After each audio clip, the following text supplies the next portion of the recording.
اعوذ باللہ من الشیطان الرجیم بسم اللہ الرحمن الرحیم وَإِنْ خِفْتُمْ أَلَّا تُقْسِطُوا فِي الْيَتَامَى فَانكِحُوا مَا طَابَ لَكُم مِّنَ النِّسَاءِ مَثْنَىٰ وَثُلَاثَ وَرُبَاعَ فَإِنْ خِفْتُمْ أَلَّا تَعْدِلُوا فَوَاحِدَةً أَوْ مَا مَلَكَتْ أَيْمَانُكُمْ ذَلِكَ أَدْنَىٰ أَلَّا تَعُولُوا۔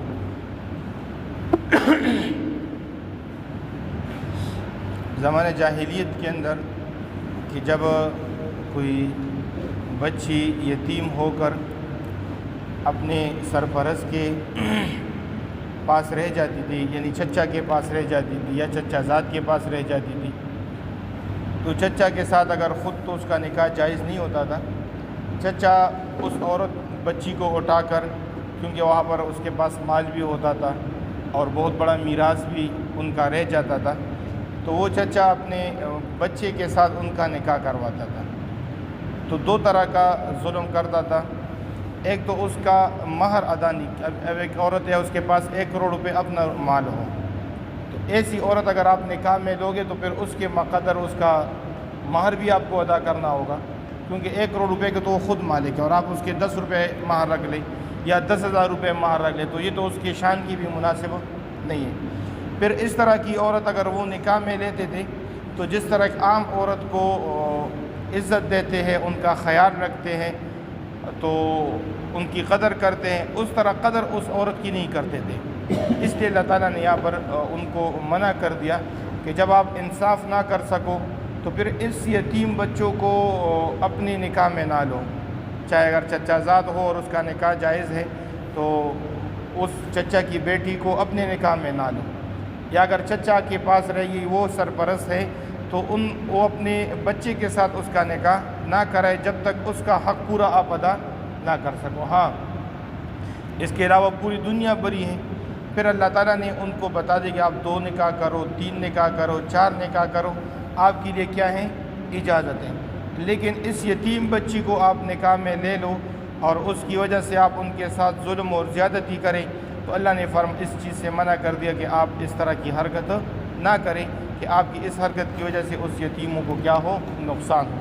اور بہت ساری احادیث کے اندر اس کی فضیلت آئی ہے کہ یتیم کے ساتھ اچھا سلوک کرنا، یا تک کہ حدیث میں فرمایا کہ اگر آپ یتیم کے سر پر ہاتھ پھیر دیں شفقت کے سے اور دل کی خفگی کے ساتھ کہ بھائی یہ تو یتیم ہے، اس کا باپ نہیں، حدیث مبارک میں کہ آپ کے ہاتھ کے نیچے جتنے بال آ گئے اللہ آپ کو اس شفقت کے ہاتھ پھیرنے کی وجہ سے اتنی نیکی عطا فرما دے۔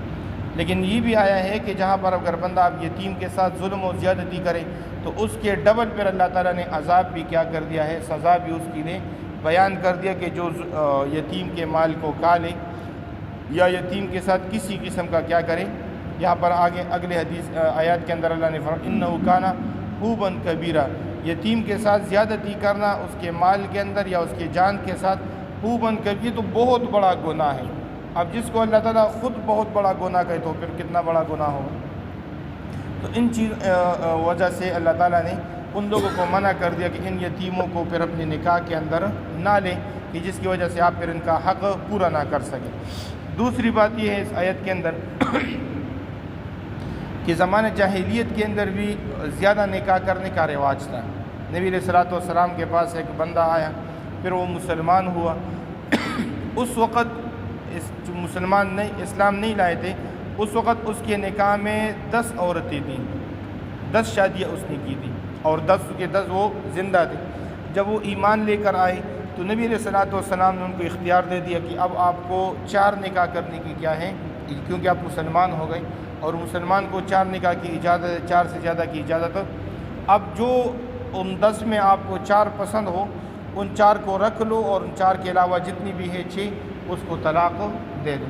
ایک بندہ آیا، وہ مسلمان ہوا، ان کے نکاح میں 5 عورتوں سے نکاح تھا۔ نبی علیہ الصلوۃ والسلام نے فرمایا ان 5 میں سے ایک کو کیا دو؟ طلاق دے دو۔ اور بھی بہت سارے ایسے واقعات ہیں کہ جو 4 سے زیادہ نکاح والے آ کر اسلام لے کر آئے تو نبی علیہ الصلوۃ والسلام نے ان کو حکم دیا کہ اب 4 سے زیادہ کو کیا کر دو؟ طلاق دے دو اور 4 کو اپنی نکاح میں لے لو۔ تو یہاں پر اللہ تعالیٰ نے اس آیت کے اندر اس رواج کو بھی کیا کر دیا؟ توڑ دیا۔ پہلے بھی نکاح کرنے کا رواج تھا، لیکن تعداد مقرر نہیں تھی۔ تعداد اللہ تعالیٰ نے اس آیت کے اندر مقرر کر دی کہ مسلمان کے لیے ایک وقت کے اندر 4 نکاح کرنے کی کیا ہے؟ اجازت ہے۔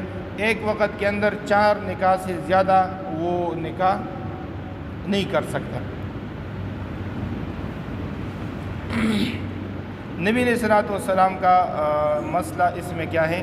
الگ ہے۔ نبی علیہ الصلوۃ والسلام کے لیے زیادہ نکاح کرنے کی اجازت، اس کی وجہ یہ ہے کہ نبی علیہ الصلوۃ والسلام کا اٹھنا بیٹھنا یہ بھی کیا ہے؟ دین ہے۔ نبی علیہ الصلوۃ والسلام کا کسی کے ساتھ گفتگو کرنا وہ بھی کیا ہے؟ دین ہے۔ اس طرح جس طرح باہر کی زندگی ہے تو وہ تو صحابہ کرام تنہا نے جمع کر دی اور صحابہ نے محفوظ کر دی۔ صلح حدیبیہ کے موقع پر ایک کافر نے اپنے دوستوں کو کہا، کافروں کو، کہ بھائی آپ ایک ایسی جماعت کے ساتھ لڑ رہے ہو کہ میں نے ان کو دیکھا ہے کہ بڑے بڑے بادشاہوں کو بھی دیکھا، لیکن جو قدر اور جو عزت صحابہ رسول اللہ صلی اللہ علیہ وسلم کو دیتے ہیں اس طرح عزت میں نے کہیں بھی نہیں دیکھا۔ اب اگر وہ وضو کرے تو وضو کا پانی بھی زمین تک گرنے نہیں دیتا۔ وہ ایک پیغمبر ایسا ہے کہ اگر وہ تھوکتا ہے تو اس کی تھوک ان کے صحابہ زمین تک گرنے، اس لیے ان کے ساتھ لڑنا آپ کے لیے کیا ہے؟ تو نبی علیہ الصلوۃ والسلام کے صحابہ نے ہر عمل کو کیا کر دیا؟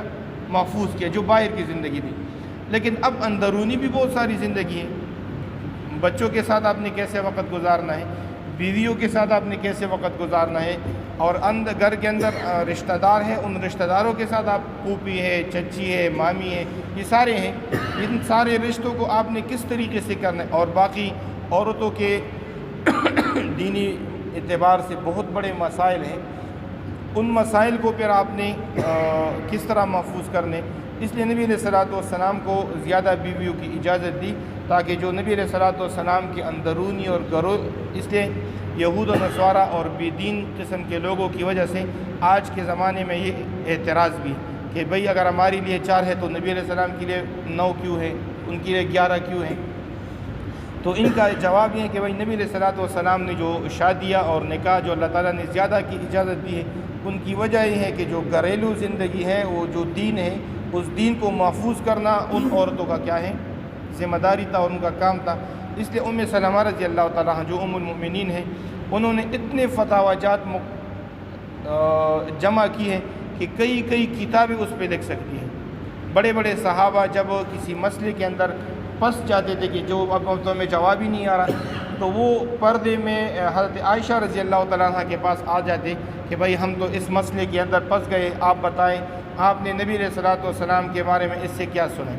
تو حضرت عائشہ رضی اللہ تعالیٰ عنہ کا فتویٰ پھر آخری فتویٰ ہوتا تھا کہ بھائی میں نے نبی علیہ الصلوۃ والسلام سے اس کے بارے میں یہ، تو نبی علیہ الصلوۃ والسلام کے لیے زیادہ نکاح وہ دین کی حفاظت کے لیے، تاکہ اندرونی اور گھریلو جو دین ہے ان کو محفوظ۔ یا تر نبی علیہ الصلوۃ والسلام کی ایک بیوی ہیں جو ذہنی طور پہ تھوڑی سی کمزور تھی، بات یاد نہیں کر سکتی تھی، تو نبی علیہ الصلوۃ والسلام نے ان کو کہا کہ بھائی میں آپ کو کیا کر لوں گا، چھوڑ جاتا ہوں۔ کیوں کہ میرا مقصود یہ ہے کہ آپ دین کی باتوں کو کیا کر لیں، محفوظ کر لیں، آپ اس مقصد کو پورا نہیں کر سکتی۔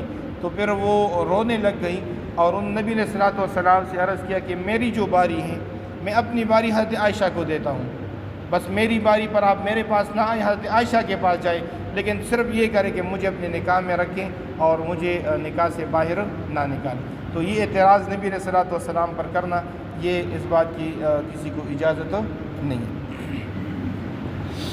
وَإِنْ خِفْتُمْ، اور اگر آپ ڈرے، آپ کو خوف ہو، اللہ تقسطوا فی الیتامى، کہ آپ یتیموں میں انصاف نہیں کر سکو گے، فانکحوا، تو آپ نکاح کرو، ما طاب لکم، جو آپ کے لیے حلال ہے، جو آپ کا دل چاہے، لیکن دل وہ چاہے گا جو کیا ہو، حلال ہو۔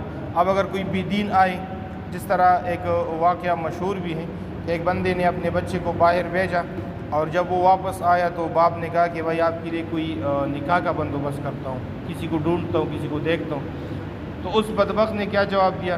اس نے کہا کسی کو ڈھونڈنے کی ضرورت کیا ہے، بس میرے گھر کے اندر جو میری بہن ہے یہ میرے لیے کافی ہے، بس اس سے میں نکاح کر لوں گا، یہ میرے لیے ٹھیک۔ کیونکہ باہر کی دنیا میں بہن اور ماں، بیوی، بیٹی، ان کا کوئی فرق اور کوئی مرتبہ نہیں ہے۔ یہ مرتبہ عورت کو صرف اور صرف اسلام نے دیا ہے۔ ماں ہے تو ایک الگ مرتبہ ہے، بیوی ہے تو ایک الگ مقام ہے، اور بچی ہے تو ایک الگ مقام ہے، کوئی اور رشتہ دار ہے تو ان کا ایک الگ مقام ہے۔ ما طاب لکم جو تمہارا دل چاہے لیکن جو تمہارے لیے حلال ہو جو شریعت نے بیان کی. من النساء عورتوں میں سے مثنا دو دو چاہو تو کرو, وثلاثا اور تین تین چاہو تو کرو, ورباع اور چار چار چاہو تو کرو. دو کرو, تین کرو, چار کرو لیکن جو شریعت کے مطابق ہو. فَإِنْ خِفْتُمْ پھر اگر آپ کو خوف ہو اللہ تعدلوا کہ آپ انصاف نہیں کر سکو گے, اس لیے دو شادیاں کرنا تو آسان ہے لیکن پھر دو شادیوں کے دو بیویوں کے درمیان انصاف کرنا یہ کیا ہے انتہائی لازمی اور ضرور انتہائی مشکل بھی ہے. حدیث مبارک میں آپ علیہ الصلوۃ والسلام نے فرمایا اگر کوئی دو بیویاں کے ساتھ نکاح کریں لیکن ایک ان کے درمیان انصاف نہ کرے, قیامت کے دن اس کا ایک کندھا جھکا ہوا ہوگا اور ایک کندھا اپنی جگہ پر برابر ہو. تو دو نکاح کرنا لیکن پھر دو نکاحوں کے درمیان کیا کرنا فرق ہے. حضرت اشرف علی تھانوی رحمۃ اللہ کے بارے میں آتے ہیں, ایک دن بازار میں اس نے دو تربوز خریدے, پھر ان دو تربوزوں کو کاٹا, آدھا ایک کا آدھا دوسرے کا, دوسرے کو ملایا, ایک ایک گھر میں بھجوایا دوسرا دوسرے گھر میں. دو بیویاں تھی اس کی. تو کسی مرید نے کہا کہ حضرت ایک جیسے تربوز ہے, ایک جیسے بندے سے لے رہے, آپ ایک ایک کے گھر میں بھجوا دے, دوسرا دوسرے, پھر دوسرے کو کاٹ کر کے اس کا آدھا آدھا ملا کر دوسرے گھر میں بھجوانے کی ضرورت کیا ہے؟ تو اشرف علی تھانوی رحمۃ اللہ نے فرمایا ہو سکتا ہے کہ ایک زیادہ میٹھا ہو دوسرا کم میٹھا ہو, میں نے دونوں کو تقسیم کر دیا کہ دونوں تک کیا ہو ایک جیسا ہو تاکہ کل قیامت کے دن پر اللہ تعالیٰ کیا مجھے میں جواب دیں. تو دوسری شادی کرنا اچھی بات ہے. ہمارے ایک دوست کہتے تھے کہ ایک بیوی والے کو تو اللہ تعالیٰ نے بھی کوئی وقت شروع ہی اللہ تعالیٰ نے دو سے کی ہے, آخر میں کہا کہ چلو کسی کام کے نہیں فواحدۃ, چلو ایک تو کر لو. ایک وہ تو پشتوں میں کہتا تھا, کچھ اور کہتا تھا, وہ میں نہیں کہتا, لیکن وہ کہتا ہے کہ اللہ نے بھی کوئی وقت نہیں دیا ایک بیوی والے کو, مثنا و ثلاثہ و دو تین چار کر لو, پھر آخر میں کسی کام کے نہیں فواحدۃ, چلو ایک تو کر لو, ایک کو کیا کرو سنبھالو. تو حقوق پورا کر سکتے بندہ تو ہونا چاہیے. اس لیے حدیث مبارک میں بھی رسول اللہ صلی اللہ علیہ وسلم نے فرمایا کہ تزوج الودود والودود, آپ ایسی عورت کے ساتھ شادی کرو کہ جو محبت بھی زیادہ کرتی ہو اور بچی بھی زیادہ جنتی ہو, اس لیے کہ میں کل قیامت کے دن آپ پر فخر کروں گا کہ بھائی میری امت کیا ہے زیادہ. عام باقی امتوں کے بارے میں نبی علیہ الصلوۃ والسلام کی امت زیادہ ہوگی تو میں آپ پر فخر کروں گا, لیکن پھر بچے ایسے ہو کہ پھر اس کا بندہ پھر کیا کرے تربیت بھی کرنا, یہ نہ ہو کہ بس آج پیدا ہو گیا اور کل گلی کے اندر چھوڑ دیا, کسی کو گھنٹی مارے اور کسی کا نقصان کرے, جو بھی کرے, اس طرح کی اولاد بھی نہیں. لیکن اس کا مطلب یہ بھی نہیں ہے کہ ہم اس بات پہ عمل کر کے بچے دو ہی اچھے, اس بات کی بھی اجازت ہو جب آپ کو اللہ تعالیٰ نے باپ بنائے ہیں تو پھر بچوں کی تربیت بھی آپ کے ذمے ہے.